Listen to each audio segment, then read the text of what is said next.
আসসালামু আলাইকুম ডিগ্রি শিক্ষার্থীরা রকিবুল 24 এ তোমাদেরকে স্বাগতম। রকিবুল 24 এর নিয়মিত আয়োজন degree third year compulsory English grammar class 8 এ তোমাদেরকে স্বাগতম। আজকে আমি তোমাদেরকে শেখাবো right from a verb part 6। তোমরা যদি আগের ক্লাসগুলো মিস করে থাকো তাহলে ভিডিও ডেসক্রিপশন বক্স ও ফার্স্ট কমেন্টে লিংক দেওয়া থাকবে, তোমরা চাইলে সেখান থেকে ক্লিক করে আগের ক্লাসগুলো দেখে নিতে পারো।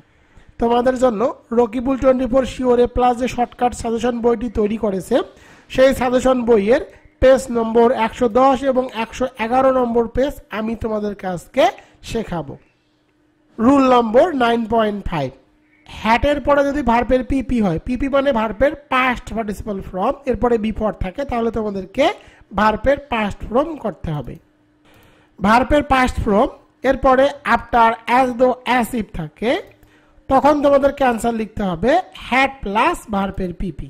আমি আবার বলি, যদি বিফোর কোনো বাক্যের মধ্যে থাকে তাহলে এর আগের অংশ হবে হ্যাড প্লাস ভার্বের পিপি এবং পরেরটি হবে ভার্বের পাস্ট ফর্ম।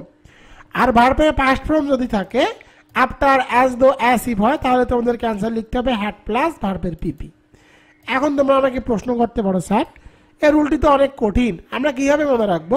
তো আমি তোমাদেরকে একটা শর্টকাট টেকনিক শিখিয়ে দিই। তোমরা যদি কোনো বাক্যের মধ্যে before, after, as though, as if দেখো, শর্টকাট টেকনিকটুকু তোমাদেরকে আমি শিখিয়ে দিই। কোনো বাক্যের মধ্যে তোমরা যদি before, after, as though, as if দেখো তাহলে তোমরা শর্টকাটে অ্যান্সার লিখে দিবে হ্যাড প্লাস ভার্বের পিপি। আমি আবার বলি, কোনো বাক্যের মধ্যে before, after, as though, as if দেখো তখন তোমাদেরকে অ্যান্সার লিখতে হবে হ্যাড প্লাস ভার্বের পিপি। 81 নম্বরটি দেখো, দ্য প্যাশেন্ট ব্র্যাকেটে to die before the doctor came. তো দেখো এই বাক্যের মধ্যে কি আছে বিফোর, কোনো বাক্যের মধ্যে বিফোর থাকলে তোমাদেরকে অ্যান্সার লিখতে হবে হ্যাড প্লাস ভার্বের পিপি। সূত্র থেকে হ্যাড, ডাই এর পিপি হলো ডাইট, তো এখানে অ্যান্সার হবে হ্যাড ডাইট এবং টুটিকে তুলে দিতে হবে। 82 নম্বরটি দেখো, the bell rang after he reach the college. তো দেখো এই বাক্যের মধ্যে কি আছে আফটার, কোনো বাক্যের মধ্যে যদি আফটার থাকে তাহলে আনসার লিখতে হবে হ্যাড প্লাস ভার্বের পিপি। সূত্র থেকে হ্যাড, রিচ এর পিপি হলো রিচড, তো এখানে আনসার হবে হ্যাড রিচড। এবার চলে যাব 83 নম্বরে। 83 নম্বরটি দেখো, the rain stop before the guests came. তো দেখো এখানে কি আছে বিফোর আছে, কোনো বাক্যের মধ্যে বিফোর থাকলে তোমাদেরকে আনসার লিখতে হবে হ্যাড প্লাস ভার্বের পিপি, হ্যাড প্লাস ভার্বের পাস্ট পার্টিসিপল ফর্ম। তো সূত্র থেকে বসাবো হ্যাড, স্টপ এর পিপি হলো স্টপড, তো এখানে আনসার হবে হ্যাড স্টপড। 84 নম্বরটি দেখো, দে ব্র্যাকেটে reach the station before the train left. তো দেখো এখানে কি আছে বিফোর আছে, কোনো বাক্যের মধ্যে বিফোর থাকলে আনসার লিখতে হবে হ্যাড প্লাস ভার্বের পিপি, হ্যাড, রিচ এর পিপি হলো রিচড, তো এখানে আনসার হবে হ্যাড রিচড। এবার চলে যাব 85 নম্বরে। 85 নম্বরটি দেখো, she proceeded as though I not speak. তো দেখো এখানে কি আছে অ্যাজ দো আছে, কোনো বাক্যের মধ্যে যদি অ্যাজ দো থাকে তখন তোমাদেরকে আনসার লিখতে হবে হ্যাড প্লাস ভার্বের পিপি। তো সূত্র থেকে বসালাম হ্যাড। তো দেখো এই বাক্যের মধ্যে কি আছে নট, নটকে অবশ্যই সাহায্যকারী ভার্বের পরে বসাতে হবে, এখানে সাহায্যকারী ভার্ব হলো হ্যাড, হ্যাডের পরে নট বসবে, স্পিকের পিপি করতে হবে। স্পিকের পিপি কি, স্পিকের পিপি হলো স্পোকেন, তো স্পিকের পিপি করলাম স্পোকেন, এখানে অ্যান্সার হবে হ্যাড নট স্পোকেন। 86 নম্বরটি দেখো, he talked as if he know everything। তো দেখো এখানে কি আছে as if আছে, কোনো বাক্যের মধ্যে যদি as if থাকে তাহলে আনসার লিখতে হবে হ্যাড প্লাস ভার্বের পিপি। সূত্র থেকে হ্যাড, নো এর পিপি হলো নন, তো এখানে আনসার হবে হ্যাড নন। এবার চলে যাব 87 নম্বরে। 87 নম্বরটি দেখো, he talks as if he be a leader। তো দেখো এখানে as if আছে, আর আমি তোমাদেরকে বলি কোনো বাক্যের মধ্যে যদি তোমরা as if দেখো এরপরে ব্র্যাকেটে যদি বি থাকে তাহলে বি কে পরিবর্তন করে তোমাদেরকে ওয়্যার বসাতে হবে। as if এর পরে ব্র্যাকেটে বি দেওয়া থাকলে বি কে পরিবর্তন করে ওয়্যার অ্যান্সার লিখতে হয়। আশা করি তোমরা এই রুলসটি বুঝতে পেরেছো। এখন দেখো আমি এখানে এনবি দিয়েছি, বাক্যের মধ্যে নাও থাকলে উত্তর হবে এম ইজ আর প্লাস মূল ভার্বের সাথে আইএনজি যোগ। এখন তোমরা আমাকে প্রশ্ন করতে পারো স্যার কোথায় এম বসবে, কোথায় ইজ বসবে, কোথায় আর বসবে। তো আই এর সাথে এম বসে, third person singular number he she it নেমের সাথে ইজ বসে, বাদ বাকি ক্ষেত্রে আর বসে। তো দেখো আমি এখানে 88 নম্বর একটি এক্সাম্পল দিয়েছি, হি সুইম নাও। তো দেখো এই বাক্যের মধ্যে নাও আছে, নাও থাকলে আনসার হবে এম ইজ আর প্লাস মূল ভার্বের সাথে আইএনজি যোগ। তো হি হলো থার্ড পারসন সিঙ্গুলার নাম্বার, সুতরাং তোমাদেরকে বসাতে হবে ইজ। সুইমের সাথে আইএনজি যুক্ত করতে হবে, সুইমের সাথে আইএনজি যুক্ত করে দিব, হয়ে যাবে সুইমিং। এখানে আনসার হবে ইজ সুইমিং। 9.6 হোয়াইলের পরে যদি ভার্ব থাকে তাহলে সেই ভার্বের সাথে আইএনজি যুক্ত করতে হবে, কিন্তু হোয়াইলের পরে যদি সাবজেক্ট থাকে তাহলে তোমাদের ভার্বের আগে ওয়াজ অথবা ওয়ার বসাতে হবে সাহায্যকারী ভাব হিসাবে এবং মূল ভার্বের সাথে আইএনজি যুক্ত করতে হবে। 89 নম্বর হোয়াইল ব্র্যাকেটে play cricket the rain came. তো দেখো হোয়াইলের পরে যদি ব্র্যাকেটে কোনো ভার্ব দেওয়া থাকে তাহলে সেই ভার্বের সাথে আইএনজি যুক্ত করতে হবে। তো প্লের সাথে আইএনজি যুক্ত করে দিব, হয়ে যাবে প্লেইং। তো এখানে অ্যান্সার হবে প্লেইং।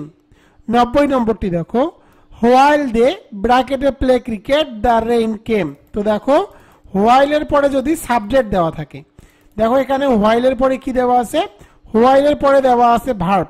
হোয়াইলের পরে যদি ভার্ব দেওয়া থাকে তাহলে সেই ভার্বের সাথে আইএনজি যুক্ত করতে হয়, কিন্তু হোয়াইলের পরে যদি সাবজেক্ট দেওয়া থাকে তখন তোমাদেরকে আনসার লিখতে হবে ওয়াজ অথবা ওয়্যার, মূল ভার্বের সাথে আইএনজি যোগ। তো দেখো এখানে এখন প্রশ্ন হলো স্যার আমরা এখানে ওয়াজ বসাবো নাকি ওয়্যার বসাবো। তো third person singular number he she it name subject হিসাবে থাকলে তোমাদেরকে বসাতে হবে ওয়াজ, বাদ বাকি ক্ষেত্রে বসাতে হবে ওয়্যার। তো দেখো এখানে সাবজেক্ট দেওয়া আছে দে, তো দে থার্ড পারসন সিঙ্গুলার নাম্বার নয়, সুতরাং তোমাদের এখানে বসাতে হবে ওয়্যার। এরপরে ভার্বের সাথে কি করতে হবে, আইএনজি যুক্ত করতে হবে। তো প্লের সাথে আইএনজি যুক্ত করে দেব, হয়ে যাবে প্লেইং। তো এখানে অ্যান্সার হবে ওয়্যার প্লেইং।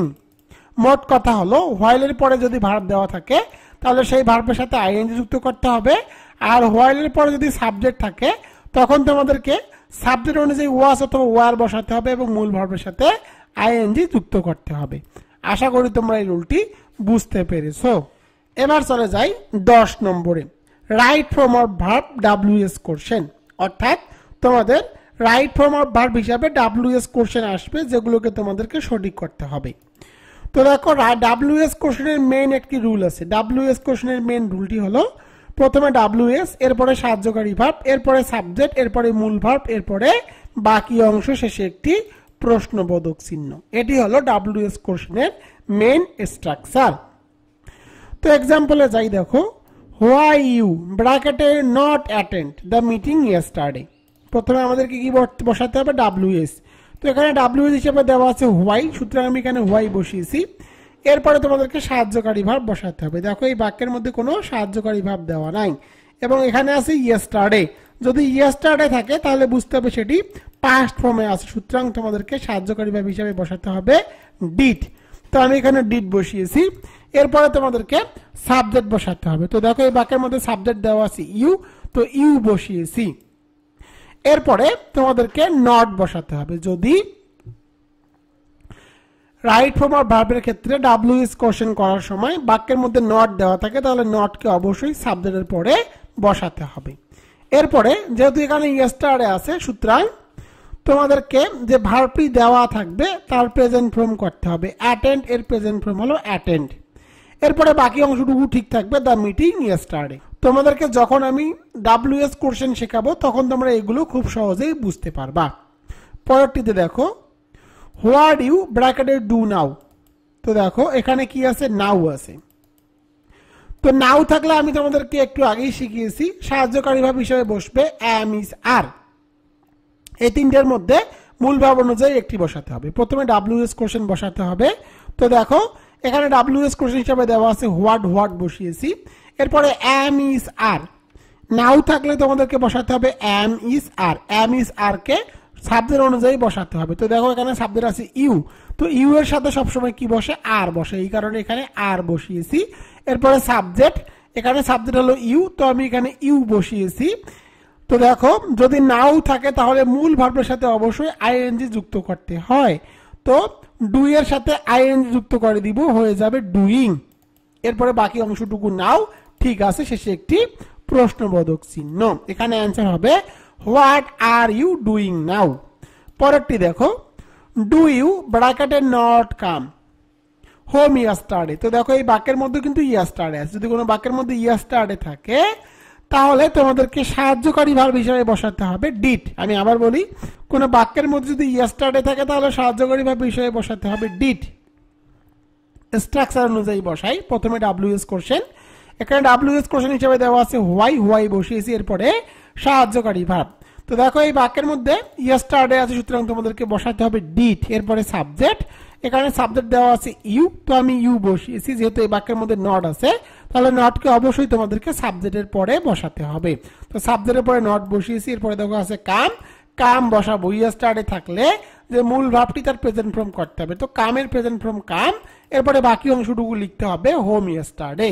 এখানে অ্যান্সার হবে why did you not come home yesterday. পরেরটিতে চলে যাই, হোয়াট ইউ ব্র্যাকেটে রিড অ্যাট দিস মোমেন্ট। তো কোনো বাক্যের মধ্যে যদি অ্যাট দিস মোমেন্ট থাকে তাহলে তোমাদেরকে সাহায্যকারী ভার্ব হিসাবে নিতে হবে অ্যাম, ইজ, আর, এবং যে ভার্বটি থাকবে সেই ভার্বের সাথে আইএনজি যুক্ত করতে হবে। তো প্রথমে আমাদেরকে ডাব্লিউএস কোশ্চেন বসাতে হবে। তো দেখো এই বাক্যের মধ্যে ডাব্লিউএস কোশ্চেন হলো হোয়াট, এই কারণে আমি এখানে হোয়াট বসিয়েছি। এরপরে তোমাদেরকে সাহায্যকারী ভার্ব বসাতে হবে। বাক্যের মধ্যে যেহেতু অ্যাট দিস মোমেন্ট আছে, সুতরাং অ্যাম, ইজ, আর এর মধ্যে তোমাদেরকে একটি বসাতে হবে। এখানে সাবজেক্ট দেখো আছে ইউ, ইউ থাকলে বসাতে হয় আর, এরপরে সাবজেক্ট বসাতে হবে। এখানে সাবজেক্ট আছে ইউ, ইউ বসিয়েছি। যেহেতু অ্যাম, ইজ, আর বসালে মূল ভার্বের সাথে আইএনজি যুক্ত করতে হয়, রিটের সাথে আইএনজি যুক্ত করে দিয়েছে, হয়ে গেল রিটিং। পরের অংশটুকু ঠিক থাকবে অ্যাট দিস মোমেন্ট। এখানে অ্যান্সার হবে what are you reading at this moment. এবার পরেরটিতে চলে যাই। তো পরেরটিতে যাই, তো দেখো এখানে পরে আছে কি, হোয়াই শাহানাজ ব্র্যাকেটে লুক সো বিউটিফুল। তো দেখো এখানে প্রথমে আমাদেরকে ডাব্লিউএস কোশ্চেন বসাতে হবে। এখানে ডাব্লিউএস কোশ্চেন হিসেবে দেওয়া আছে হোয়াই, হোয়াই বসিয়েছি। তো দেখো এই বাক্যটি প্রেজেন্ট ইনডিফিনিট টেন্স, যেহেতু বাক্যটি প্রেজেন্ট ইনডিফিনিট টেন্স সুতরাং তোমাদেরকে সাহায্যকারী ভার্ব হিসাবে ডু অথবা ডাস সাবজেক্ট অনুযায়ী বসাতে হবে। তো দেখো যেহেতু এখানে সাবজেক্ট হলো শাহানাজ, সুতরাং তোমাদেরকে ডু এবং ডাস থেকে বসাতে হবে ডাস। এরপর তোমাদেরকে সাবজেক্ট বসাতে হবে। এখানে সাবজেক্ট দেওয়া আছে শাহানাজ, এরপরে লুক বসাতে হবে। যেহেতু এখানে ডাস বসিয়েছি সুতরাং মূল ভার্বের প্রেজেন্ট ফর্ম করতে হবে। লুকের প্রেজেন্ট ফর্ম হলো লুক, এরপরে বাকি অংশ সো বিউটিফুল। এখানে অ্যান্সার হবে why does Shahanaz look so beautiful. এরপরে পরেরটিতে চলে যাই, হোয়াই ইউ ব্র্যাকেটে নট কাম ইয়াস্টারডে। তো দেখো এই বাক্যের মধ্যে ইয়াস্টারডে আছে, ইয়াস্টারডে থাকলে সাহায্যকারী ভার্ব হিসেবে বসাতে হয় ডিড। তো দেখো প্রথমে ডাব্লিউএস কোশ্চেন, ডাব্লিউএস কোশ্চেন হিসেবে দেওয়া আছে হোয়াই, এরপরে দেখো তোমাদেরকে সাহায্যকারী ভার্ব হিসেবে বসাতে হবে ডিড, যেহেতু এখানে ইয়াস্টারডে আছে। এরপরে তোমাদেরকে সাবজেক্ট বসাতে হবে। এখানে সাবজেক্ট হিসেবে দেওয়া আছে ইউ, সুতরাং আমি এখানে ইউ বসিয়েছি। এরপরে তোমাদেরকে সাবজেক্টের পরে নট বসাতে হবে, এরপরে বাকি অংশটুকু কাম ইয়াস্টারডে। এখানে অ্যান্সার হবে why did you not come yesterday. এবার চলে যায় আদার্সে। 92 নম্বরটি দেখো, if character is lost all be lost. তো দেখো এটি কিন্তু কন্ডিশনাল সেন্টেন্স, ইফ এর পরে যদি প্রেজেন্ট ইনডিফিনিট হয় তাহলে অবশ্যই তোমাদেরকে প্রেজেন্ট ইনডিফিনিট বসাতে হবে। তো দেখো এখানে আছে ইফ ক্যারেক্টার ইজ লস্ট, এটি প্রেজেন্ট ইনডিফিনিট, তো পরেরটি তোমাদেরকে প্রেজেন্ট ইনডিফিনিটেই করতে হবে। তো এখানে তোমাদেরকে বসাতে হবে is. If character is lost all is lost. 93 number, once upon a time দেয়ার ব্র্যাকেটে লিভ এ পাইয়াস কিং। তো এর বাংলা অর্থ হলো একদা এক সময়ে এক পাইয়াস কিং বসবাস করত। যেহেতু এটি ভবিষ্যৎ সুতরাং তোমাদেরকে মূল ভার্বের পাস্ট ফর্ম করতে হবে। এখানে অ্যান্সার হবে lived. Once upon a time there lived a pious king. 94 নম্বর, হ্যাভ আই দ্য উইলস অফ এ বার্ড। যদি কোনো রাইট ফর্ম অফ ভার্বের ক্ষেত্রে প্রথমে হ্যাভ দেওয়া থাকে তাহলে তোমার নিশ্চিন্তে সেটা হ্যাভকে পরিবর্তন করে হ্যাড এ রূপান্তর করবা, কারণ এটি conditional sentence. Had I the উইলস অফ এ বার্ড। 95 নম্বরটি দেখো, হি ব্র্যাকেটে lie down as he was tired. তো এখানে তোমাদেরকে বসাতে হবে লে, লে ডাউন একটি গ্রুপ ভার্ব, তোমরা মনে রাখো লে ডাউন একটি গ্রুপ ভার্ব। 96 নম্বরটি দেখো, he strike me so hard that I fell down. তো দেখো এখানে তোমাদেরকে এই ভার্বটির পাস্ট ফর্ম করতে হবে, স্ট্রুক। তো এখানে অ্যান্সার হবে স্ট্রুক, তোমরা এটি মুখস্থ রাখো। 97 নম্বর, I work hard so that I succeed. তো এখানে তোমাদেরকে অ্যান্সার লিখতে হবে কুড। তো আমি এখানে কুড লিখে দিব, কুড সাকসিড। তো এখানে অ্যান্সার হবে কুড সাকসিড। 98 নম্বরটি দেখো, France is not easy to. এখানে অ্যান্সার হবে লার্ন। তো আমি এখানে না লার্ন লিখলাম। এর ব্যাখ্যাটি হলো অ্যাডজেটিভের পরে ইনফিনিটিভ কখনো প্যাসিভ হয় না। তো দেখো এখানে অ্যাডজেটিভ আছে, ইজি কিন্তু অ্যাডজেটিভ, অ্যাডজেটিভের পরে ইনফিনিটিভকে কখনো প্যাসিভ করা যায় না, অর্থাৎ এখানে লার্ন করা যাবে না। এখানে যেহেতু টু আছে, অর্থাৎ টু এর আগে যদি অ্যাডজেটিভ থাকে তাহলে ব্র্যাকেটে যে ভার্বটি থাকবে তার প্রেজেন্ট ফর্ম করতে হবে। 99 নম্বর, শ্যাল আই হেল্প ইউ। তো শ্যালের পরে তোমাদেরকে ব্র্যাকেটে কোনো ভার্ব দেওয়া থাকলে তার প্রেজেন্ট ফর্ম করতে হয়। তো হেল্পের প্রেজেন্ট ফর্ম হেল্প, তো এখানে অ্যান্সার হবে help, shall I help you. 100 নম্বরটি দেখো, I had my room clean.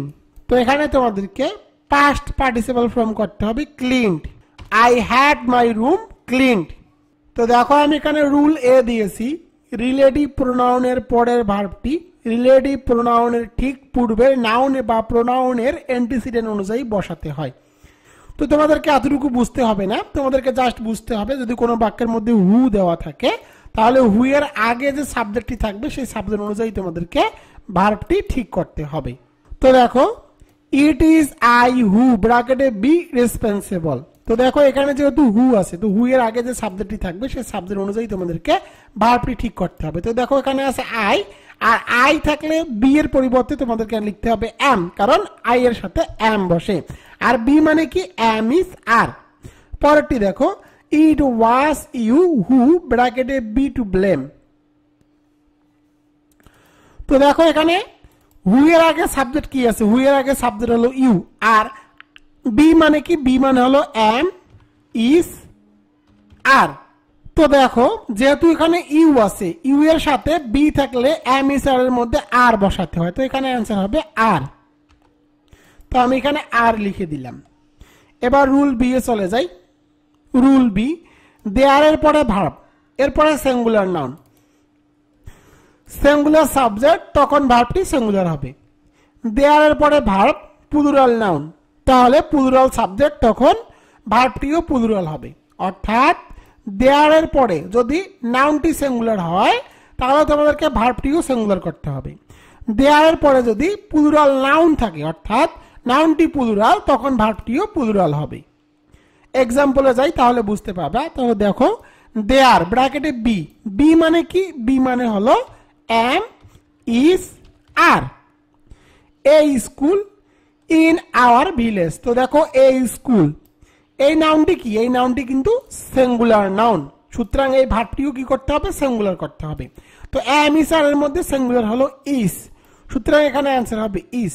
পরেরটি দেখো, দেয়ার ব্র্যাকেটে be 5 school in our village. তো দেখো এখানে কি আছে, 5 স্কুল আছে, এটি কিন্তু প্লুরাল নাউন।